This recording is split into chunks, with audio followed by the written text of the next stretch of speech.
ایک دفعہ کا ذکر ہے کہ ایک بندر ندی کے کنارے ایک درخت پر رہتا تھا۔ بندر اکیلا تھا کیونکہ اس کا کوئی دوست یا خاندان نہیں تھا، لیکن وہ خوش اور مطمئن تھا۔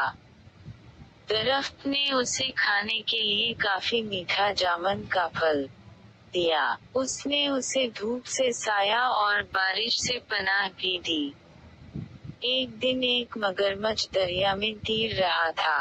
وہ بندر کے درخت کے نیچے آرام کرنے کے لیے کنارے پر چڑھ گیا۔ ہیلو، بندر نے پکارا، جو ایک دوستانہ برتاؤ کرنے والا جانور تھا۔ ہیلو، مگرمچھ نے حیران ہوتے ہوئے جواب دیا۔ کیا تم جانتے ہو کہ مجھے کھانا کہاں سے مل سکتا ہے؟ اس نے پوچھا۔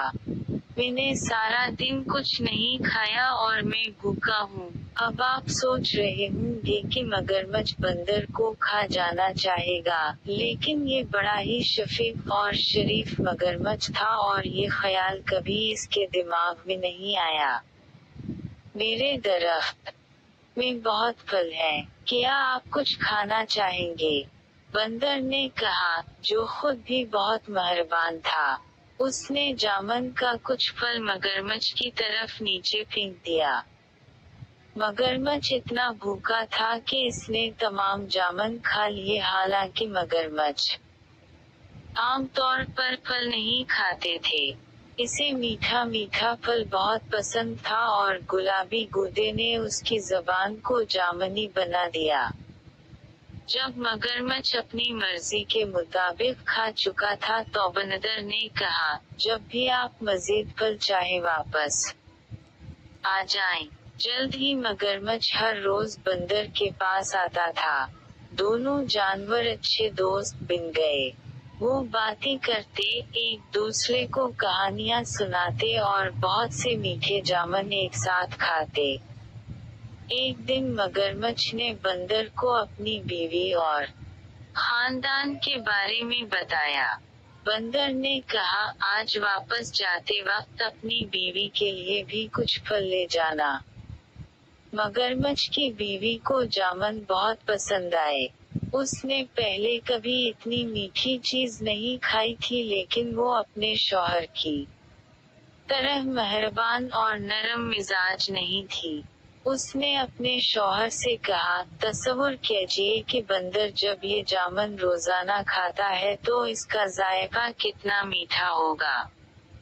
مہربان مگرمچھ نے اپنی بیوی کو سمجھانے کی کوشش کی کہ وہ بندر کو نہیں کھا سکتا، وہ میرا سب سے اچھا دوست ہے، اس نے کہا۔ مگرمچھ کی لالچی بیوی نہ سنتی۔ اپنے شوہر سے وہ کام کروانے کے لیے جو وہ چاہتی تھی، اس نے بیمار ہونے کا بہانہ کیا۔ میں مر رہی ہوں، اور صرف ایک پیارے بندر کا دل ہی مجھے ٹھیک کر سکتا ہے۔